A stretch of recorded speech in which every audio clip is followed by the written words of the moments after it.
Hello students, स्वागत है आपका हमारे यूट्यूब चैनल आंसर विद के में। मैं हूं कमलेश और आज मैं आपको पढ़ाऊंगा प्रकाश का अपवर्तन, जिसको इंग्लिश में कहते हैं रिफ्रैक्शन ऑफ लाइट। तो प्रकाश का अपवर्तन क्या होता है? जब प्रकाश की किरण किसी एक माध्यम से चलकर किसी दूसरे माध्यम में प्रवेश करती है तो वह अपने मार्ग से विचलित हो जाती है, भटक जाती है। इसी घटना को हम क्या कहते हैं? प्रकाश का अपवर्तन कहते हैं। इससे पहला टॉपिक है प्रकाश का परावर्तन, जिसका लिंक डिस्क्रिप्शन में है। यदि आप नहीं देखे हैं तो पहले जाकर के उसको देखिए, फिर आप इसको देखेंगे तो आपको सारी चीज़ें आसानी से समझ में आ जाएंगी। स्टूडेंट्स, परावर्तन में क्या होता था कि प्रकाश की किरण आती थी, किसी चमकदार अपारदर्शी पृष्ठ से टकराती थी, पुनः उसी माध्यम में वापस लौट जाती थी। तो उस घटना को हम लोग कहते थे प्रकाश का परावर्तन। प्रकाश के अपवर्तन में क्या है? इसमें प्रकाश की किरण आएगी और किसी एक माध्यम से, पारदर्शी माध्यम से किसी दूसरे पारदर्शी माध्यम में प्रवेश करेगी। एक पारदर्शी माध्यम से दूसरे पारदर्शी माध्यम में प्रवेश करेगी। तो जिस मार्ग से वह जाती है ना, उस मार्ग से थोड़ा सा विचलित हो जाती है, भटक जाती है। इसी घटना को हम प्रकाश का अपवर्तन कहते हैं, रिफ्रैक्शन कहते हैं। जैसे मान लीजिए ये एक डिवाइडर है जो दो माध्यमों को बांट रहा है। ये माध्यम मीडियम 1 है और ये मीडियम 2 है। माध्यम 1 है, माध्यम 2 है।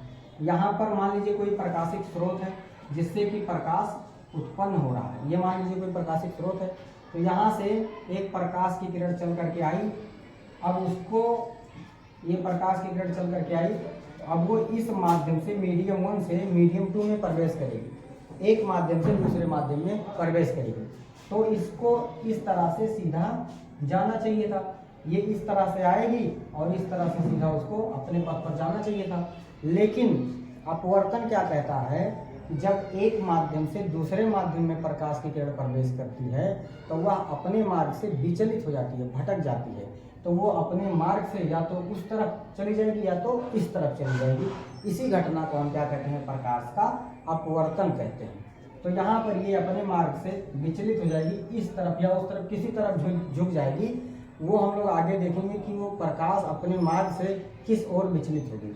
तो मान लीजिए कि वो इस तरफ झुक गई, तो इसी घटना को हम क्या कहते हैं? प्रकाश का अपवर्तन कहते हैं। और इसमें जो आने वाली प्रकाश की किरण है, इस प्रकाश की किरण को हम लोग आपतित किरण बोलते हैं। जैसा कि हम लोग परावर्तन में पढ़ चुके हैं, इसको बोलते हैं आपतित किरण। और ये जो जाने वाली किरण है, जो अपने मार्ग से विचलित होने वाली किरण है, इसको हम लोग कहते हैं अपवर्तित किरण। अपवर्तित किरण इसको कहते हैं। और जिस बिंदु पर आती है, इस बिंदु को हम लोग कहते हैं आपतन बिंदु। इस बिंदु को कहते हैं आपतन बिंदु। और इस आपतन बिंदु पर एक अभिलंब खींच देते हैं, एक लंब खींच देते हैं। इस लंब को हम कहते हैं अभिलंब। इस लंब को हम क्या कहते हैं? अभिलंब कहते हैं। एक समकोण बनाते हैं जिस बिंदु पर आते हैं उस पर, इसको हम लोग अभिलंब कहते हैं। और अभिलंब का मतलब इस पृष्ठ से इसका कोण कितने अंश का होगा? 90 अंश का होगा। तो ये आने वाले प्रकाश की किरण को हम क्या कहते हैं? आपतित किरण कहते हैं। अपने मार्ग से विचलित होने वाली प्रकाश की किरण को हम लोग क्या कहते हैं? अपवर्तित किरण कहते हैं। जिस बिंदु पर प्रकाश की किरण आती है, इस बिंदु को हम क्या कहते हैं? आपतन बिंदु कहते हैं। और इस बिंदु पर एक लंब खींच देते हैं, खींचे गए इस लंब को हम लोग क्या कहते हैं? अभिलंब कहते हैं। और आपतित किरण तथा अभिलंब के बीच में जो कोण बनता है, इसे आपतन कोण कहते हैं। इस कोण को आपतन कोण कहते हैं, इंसिडेंट एंगल बोलते हैं। इसे आई से प्रदर्शित करते हैं, आपतन कोण को आई से प्रदर्शित करते हैं। और ये अपवर्तित किरण है और ये अभिलंब है, इसके बीच में जो कोण बनता है, इसको हम कहते हैं अपवर्तन कोण आर से प्रदर्शित करते हैं। तो ये अपवर्तन की घटना का पूरा फिगर है। इसमें एक बार फिर इसको रिपीट कर दे रहे हैं। जब प्रकाश की किरण किसी एक माध्यम से किसी दूसरे माध्यम में प्रवेश करती है, और दोनों माध्यम कैसे होने चाहिए? पारदर्शी होने चाहिए। जब एक माध्यम से दूसरे माध्यम में प्रवेश करती है तो वह अपने मार्ग से विचलित हो जाती है। इसी घटना को हम क्या कहते हैं? प्रकाश का अपवर्तन कहते हैं। आने वाली प्रकाश की किरण को आपतित किरण कहते हैं अपने मार्ग से विचलित होने वाली प्रकाश की किरण को अपवर्तित किरण कहते हैं। जिस बिंदु पर आती है प्रकाश की किरण उस बिंदु को हम लोग आपतन बिंदु कहते हैं, और इस लंब उस पर 90 अंश का कोण बनाते हुए एक रेखा खींच देते हैं, इसको हम लोग क्या कहते हैं, अभिलंब कहते हैं। क्या कहते हैं इसको, अभिलंब कहते हैं। तो ये फिगर है प्रकाश के अपवर्तन का, और इस डायग्राम को आप लोग अपने दिमाग में बैठा लीजिए। तो ये था प्रकाश का अपवर्तन। और प्रकाश के अपवर्तन के बाद अब हम लोग डिस्कस करेंगे अपवर्तन के नियम। तो अपवर्तन के मुख्य रूप से दो नियम हैं। जैसे प्रकाश के परावर्तन के दो नियम होते हैं, वैसे प्रकाश के अपवर्तन के भी दो नियम हैं। प्रकाश के अपवर्तन का पहला नियम परावर्तन के नियम की ही तरह है। इसका प्रथम नियम है कि आपतित किरण, अपवर्तित किरण तथा आपतन बिंदु पर अभिलंब तीनों एक ही तल में होते हैं। पहला नियम है कि आपतित किरण, अपवर्तित किरण और आपतन बिंदु पर खींचा गया अभिलंब ये तीनों एक ही तल में होते हैं। अगर ये आपतित किरण XY प्लेन में है तो हमारा अपवर्तित किरण भी XY प्लेन में ही होगा। जिस तल में ये रहेगा उसी तल में ये भी होगा। तो यहाँ से है कि आपतित किरण तथा अपवर्तित किरण और आपतन बिंदु पर खींचा गया अभिलंब तीनों एक ही तल में होते हैं। और दूसरा नियम है जिसको, और इसके दूसरे नियम को हम लोग स्नेल का नियम भी कहते हैं। स्नेल का नियम, अपवर्तन के दूसरे नियम को हम लोग स्नेल का नियम कहते हैं। और इसमें क्या होता है, आपतन कोण, ये जो आपतन कोण है किसके किसके बीच बन रहा है, ये बन रहा है आपतित किरण और अभिलंब के बीच। और जो अपवर्तन कोण है ये किसके बीच बन रहा है, अपवर्तित किरण और अभिलंब के बीच। इसको कहते हैं अपवर्तन कोण, अपवर्तन कोण कहते हैं। तो स्नेल का नियम ही क्या है, अपवर्तन का दूसरा नियम है। और इसमें क्या होता है, आपतन कोण की ज्या का अर्थ है साइन, साइन को ही हम लोग क्या कहते हैं, ज्या कहते हैं। काश को हम लोग को ज्या कहते हैं, टैन को स्पर्श ज्या कहते हैं। तो आपतन कोण की ज्या तथा अपवर्तन कोण की ज्या का अनुपात नियत होता है और जो उस माध्यम के अपवर्तनांक के बराबर होता है। अर्थात आपतन कोण क्या है I, तो इसकी ज्या हो जाएगी साइन I, और अपवर्तन कोण क्या है R, तो इसकी ज्या हो जाएगी साइन R। और इनका अनुपात अर्थात ये होता है आपतन कोण की ज्या और अपवर्तन कोण की ज्या का अनुपात नियत होता है जो माध्यम के अपवर्तनांक के बराबर होता है। तो ये बराबर होता है यन। यन क्या है, एक नियतांक है। यन क्या है, एक नियतांक है, जिसे हम लोग क्या कहते हैं, माध्यम का अपवर्तनांक कहते हैं। माध्यम का अपवर्तनांक कहते हैं। ये जो यन है एक नियतांक होता है जिसे हम लोग माध्यम का अपवर्तनांक कहते हैं। यही हमारा अपवर्तन का दूसरा नियम है या स्नेल का नियम है। स्नेल का नियम क्या होता है, यन बराबर साइन I बटे साइन R, अर्थात आपतन कोण की ज्या एवं अपवर्तन कोण की ज्या का अनुपात नियत होता है जो माध्यम के अपवर्तनांक के बराबर होता है।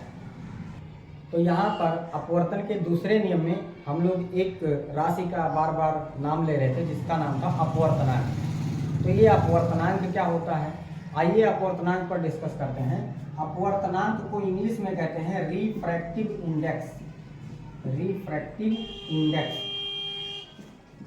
इसी को हम लोग अपवर्तनांक कहते हैं। रिफ्रैक्टिव इंडेक्स या इसी को क्या कहते हैं, अपवर्तनांक कहते हैं। अभी जो अपवर्तनांक है ये दो प्रकार का होता है। एक होता है निरपेक्ष अपवर्तनांक, एक होता है निरपेक्ष अपवर्तनांक और एक होता है सापेक्ष अपवर्तनांक। अपवर्तनांक जो है ये दो प्रकार का होता है, एक होता है निरपेक्ष अपवर्तनांक और दूसरा क्या होता है, सापेक्ष अपवर्तनांक। तो निरपेक्ष अपवर्तनांक क्या होता है, हम लोग परिभाषा लिख नहीं रहे हैं, परिभाषा मैं बोल रहा हूँ, आप लोग सुन करके और अपनी भाषा में लिखने की कोशिश कीजिए। इससे क्या होगा कि हम लोग परिभाषा जब अपनी भाषा में लिखेंगे तो हम लोग उसको और अच्छे से समझ जाएंगे, और अच्छे से समझेंगे तो फिर वो हमें लंबे समय तक याद रहेगा। तो निरपेक्ष अपवर्तनांक क्या होता है, इस पर डिस्कस करते हैं। वास्तव में जो अपवर्तनांक है ये बताता है कि किसी माध्यम में प्रकाश की चाल वायु के सापेक्ष कितनी है। वायु में प्रकाश की जो चाल होती है या निर्वात में जो प्रकाश की चाल होती है उसके अनुसार माध्यम में प्रकाश की चाल क्या है, यही क्या बताती है, अपवर्तनांक को बताती है। तो निरपेक्ष अपवर्तनांक क्या होता है? निरपेक्ष अपवर्तनांक होता है माध्यम में वायु में प्रकाश की चाल, वायु कहिए या निर्वात कहिए, दोनों बात एक ही, वायु या निर्वात में प्रकाश की चाल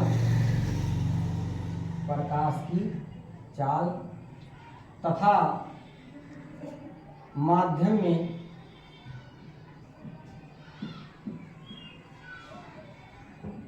प्रकाश की चाल, इसका अनुपात ही क्या कहलाता है? निरपेक्ष अपवर्तनांक कहलाता है। निरपेक्ष अपवर्तनांक क्या होता है? निरपेक्ष अपवर्तनांक होता है वायु में प्रकाश की चाल तथा माध्यम में प्रकाश की चाल का अनुपात। किसी माध्यम का निरपेक्ष अपवर्तनांक वायु में प्रकाश की चाल तथा उस माध्यम में प्रकाश की चाल का अनुपात के बराबर होती है। इसे यन से प्रदर्शित करते हैं। तो यन बराबर होता है, निरपेक्ष अपवर्तनांक के बारे में बात कर रहे हैं अभी। यन निरपेक्ष अपवर्तनांक यन बराबर वायु या निर्वात में प्रकाश की चाल, इसको सी से प्रदर्शित करते हैं और माध्यम में प्रकाश की चाल को भी से प्रदर्शित करते हैं। निर्वात में प्रकाश की चाल को सी से प्रदर्शित करते हैं, माध्यम में प्रकाश की चाल को भी से प्रदर्शित करते हैं। तो ये निरपेक्ष अपवर्तनांक का फार्मूला होता है।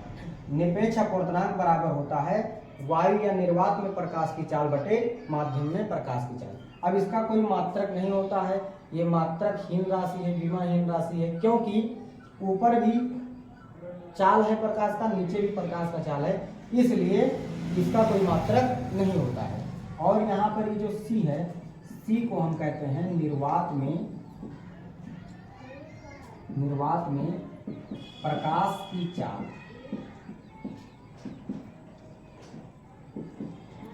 इसका मान होता है 3 × 10⁸ मीटर पर सेकेंड। वायु में प्रकाश की चाल होता है 3 × 10⁸ मीटर पर सेकेंड। ये सी का मान है। सी का मान होता है 3 × 10⁸ मीटर पर सेकेंड। और फार्मूला होता है निरपेक्ष अपवर्तनांक का यन बराबर सी बटे भी। तो ये निरपेक्ष अपवर्तनांक का फार्मूला है। वहां पर आपसे पूछे कोई कि यन क्या है तो आप कह दीजिए निरपेक्ष अपवर्तनांक है। सी क्या है? तो सी है हमारा वायु या निर्वात में प्रकाश की चाल, जिसका मान होता है 3 × 10⁸ मीटर पर सेकेंड। भी क्या है? तो भी है माध्यम में प्रकाश की चाल। तो निरपेक्ष माध्यम के अपवर्तनांक पर हम लोग डिस्कस करेंगे। जैसे यहाँ पे लिखा है एक माध्यम में प्रकाश की चाल 2 × 10⁸ मीटर पर सेकेंड है। एक माध्यम है जिसमें प्रकाश की चाल 2 × 10⁸ मीटर पर सेकेंड है। आपको भी पता है कि प्रकाश की चाल निर्वात में या वायु में जितनी होती है, इससे तेज कोई भी पदार्थ या कोई भी पिंड, कोई भी गतिमान कण गति नहीं कर सकता है। तो किसी की भी चाल या तो प्रकाश की चाल के तुल्य होगी या उससे कम होगी। तो यहाँ पर दिया गया है कि एक माध्यम में प्रकाश की चाल 2 × 10⁸ मीटर पर सेकेंड है। अब कह रहा है कि उस माध्यम का निरपेक्ष अपवर्तनांक क्या है। यहाँ पर देखिए माध्यम में प्रकाश की चाल को हम लोग बी से प्रदर्शित करते हैं और वायु में प्रकाश की चाल को सी से प्रदर्शित करते हैं। तो यहाँ पे कह रहा है कि माध्यम में प्रकाश की चाल 2 × 10⁸ मीटर पर सेकेंड है। माध्यम में प्रकाश की चाल अर्थात भी का मान दिया है 2 × 10⁸ मीटर पर सेकेंड। और हमसे कहा है कि उस माध्यम का निरपेक्ष अपवर्तनांक ज्ञात करो। उस माध्यम का निरपेक्ष अपवर्तनांक ज्ञात करो अर्थात यन ज्ञात करो। निरपेक्ष अपवर्तनांक को यन से प्रदर्शित करते हैं, अर्थात हमको क्या ज्ञात करना है? यन ज्ञात करना है। तो आपको पता है फार्मूला यन बराबर क्या होता है? सी बटे भी। यन बराबर क्या होता है? सी बटे भी। और यहाँ से देखिए सी का मान, सी है वायु या निर्वात में प्रकाश की चाल, जिसका मान हम लोगों को रटा है 3 × 10⁸ मीटर पर सेकेंड होता है। इसका मान हम लोगों को रटा हुआ है 3 × 10⁸ मीटर पर सेकेंड होता है। तो सी के जगह पर लिख देंगे, देखो सी के जगह पर लिख देंगे 3 × 10⁸। सी के जगह पर क्या लिख देंगे? 3 × 10⁸ मान लिख देंगे और बटे भी का मान कितना दिया है? तो वी का मान दिया है 2 × 10⁸। सी का मान हमको पता है 3 × 10⁸ मीटर पर सेकेंड होता है। माध्यम में प्रकाश की चाल 2 × 10⁸ मीटर पर सेकेंड दिया है। तो यहाँ से इसको सॉल्व करेंगे, 10⁸ कट जाएगा, ये बचेगा 3/2। तो यहाँ से अगर भिन्नात्मक रूप में देखें तो उस माध्यम का निरपेक्ष अपवर्तनांक 3/2 है। अगर भिन्नात्मक मान देखें तो उस माध्यम का निरपेक्ष मान 3/2 है। या 2 से 3 में भाग दे दीजिए तो n का मान आ जाएगा, 2 से जब आप 3 में भाग देंगे तो ये आपका आ जाएगा 1.5। 2 से 3 में भाग देंगे तो आएगा 1.5। तो यहाँ से पता चल गया कि उस माध्यम का निरपेक्ष अपवर्तनांक कितना है, 1.5 है।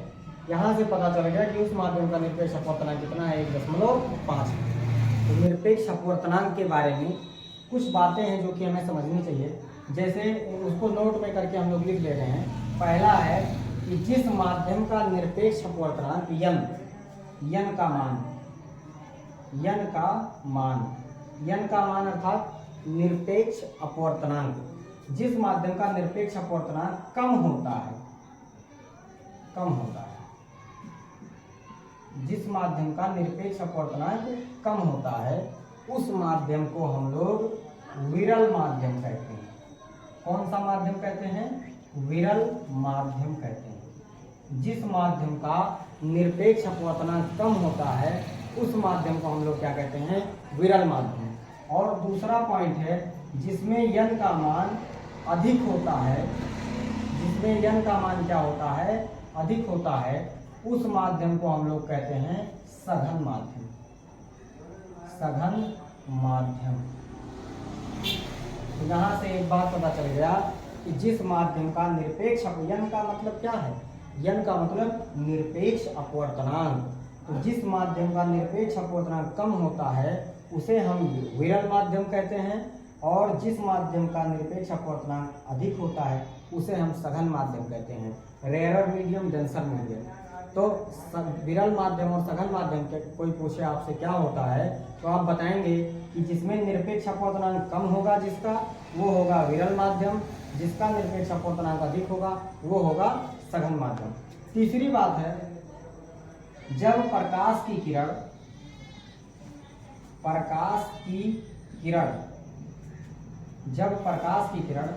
विरल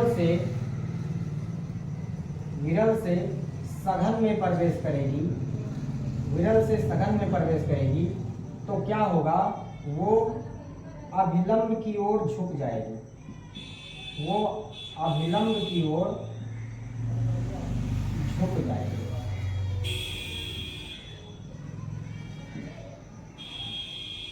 जब प्रकाश की किरण विरल माध्यम से सघन माध्यम में प्रवेश करेगी तो वो अभिलंब की ओर झुक जाएगी। अभी डायग्राम बना के इसको हम लोग समझते हैं, पर उससे पहले जो पॉइंट्स है उसको देख लेते हैं। तो प्रकाश की किरण जब विरल से सघन में प्रवेश करेगी तो अभिलंब की ओर झुक जाएगी। अगला पॉइंट है कि जब प्रकाश की किरण ठीक इसका उल्टा सघन से, ये सब बहुत इंपॉर्टेंट पॉइंट है। पूरे प्रकाश के अपवर्तन का पूरी घटना इन्हीं टॉपिक्स पर आधारित है। जब प्रकाश की किरण सघन से विरल में जाएगी तो प्रकाश की किरण अभिलंब से दूर हट जाएगी, अभिलंब से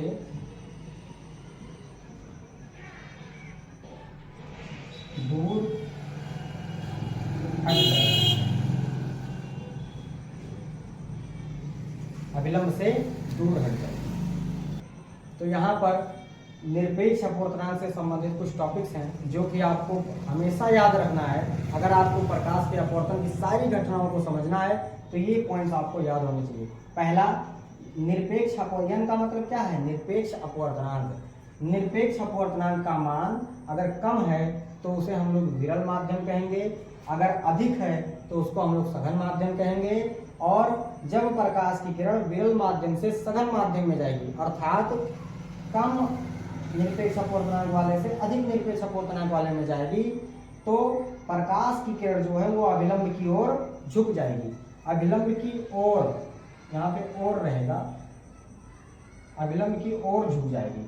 यहाँ पर जब प्रकाश की किरण विरल माध्यम से सघन माध्यम में जाएगी तो अविलंब की ओर झुक जाएगी, और जब प्रकाश की किरण सघन से विरल की ओर जाएगी, विरल की ओर, तो वह अविलंब से क्या हो जाएगी, दूर हट जाएगी। जैसे इस घटना को एक डायग्राम से हम लोग समझते हैं। मान लीजिए ये एक डिवाइडर है दो माध्यमों का, ये मीडियम 1 है और ये मीडियम 2 है। ये हमारा विरल माध्यम है और ये हमारा सघन माध्यम है। अब कोई प्रकाश की किरण आ रही है इस तरह से, ये प्रकाश की किरण आ रही है, तो इसको अपने मार्ग पर सीधा जाना चाहिए था। ये प्रकाश की किरण इस तरह से आ रही है और इसको अपने मार्ग पर सीधा जाना चाहिए था, लेकिन ये अपने मार्ग पर सीधा नहीं जाएगी, क्योंकि यहाँ पर प्रकाश के अपवर्तन की घटना है। वो क्या है, जब प्रकाश की किरण एक माध्यम से दूसरे माध्यम में प्रवेश करती है तो वह अपने मार्ग से विचलित हो जाती है। तो यहाँ पर एक माध्यम से दूसरे माध्यम में जब ये प्रवेश करेगी तो अपने मार्ग से भटक जाएगी, विचलित हो जाएगी।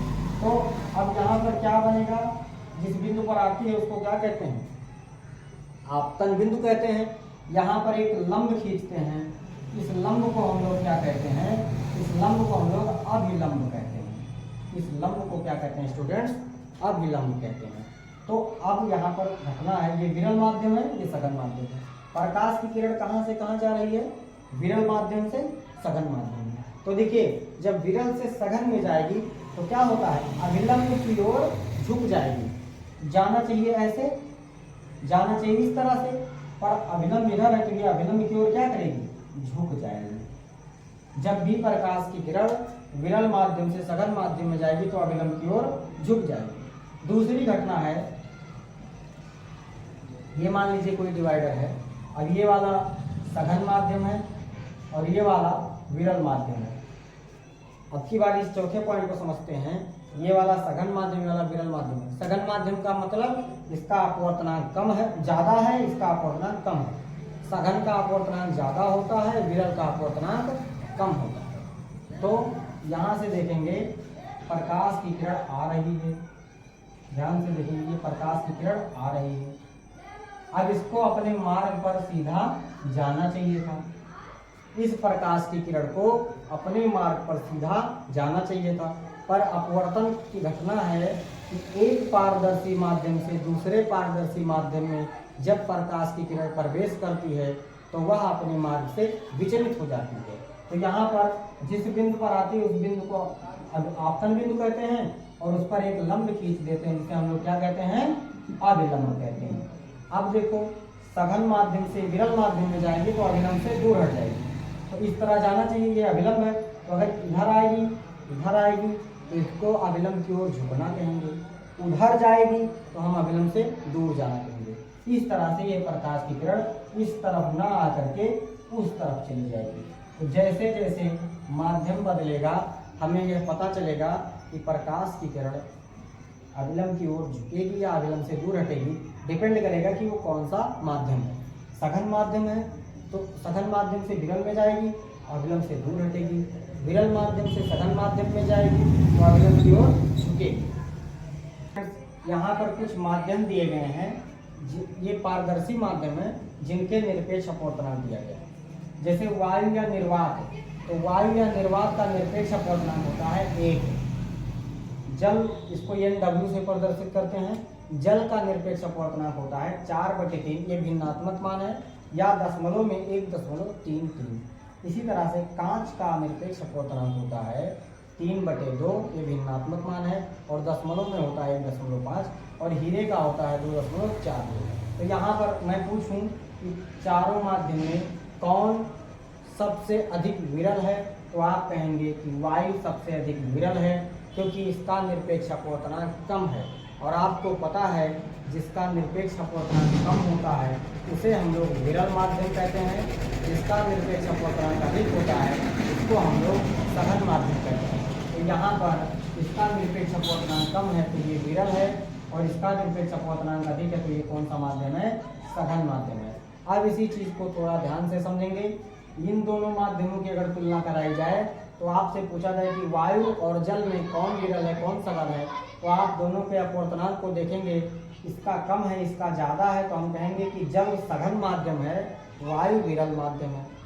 जल और कांच में देखेंगे तो कांच का ज़्यादा है 1.5 है, जल का 1.33 है, कम है, तो हम कहेंगे जल विरल है, कांच सघन है।